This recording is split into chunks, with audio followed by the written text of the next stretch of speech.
தனிப்பட்ட முறையில வெளியே கொண்டு வந்து நகரால் கொண்டு வருவாங்க. கனவு உருவாக்குவாங்க. ஒரு கட்சிக்கு பயன்படுத்தாங்க.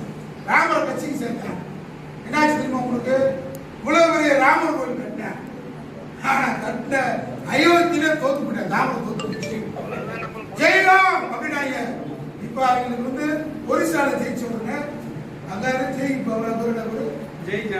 ஜெய் ஜெகநாத் மாத்திட்டாங்க. கடவுளே மாத்திட்டாங்க. அப்படிப்பட்ட வேலைதான் நீங்க தமிழ்நாட்டில் காரணம் நினைக்கிறேன். இதுக்கு என்ன கேட்டா, நீங்களாம் வந்துருக்கு ஒரு பேர் நியாயம். அவங்க சாதாரண சாமானியமான குடும்பம்.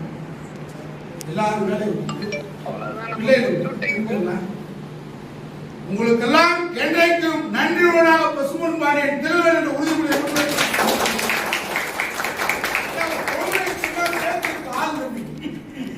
கொள்கையை பேசினா கேட்க ஆள் கிடையாது. போட்டு தருவாங்களா?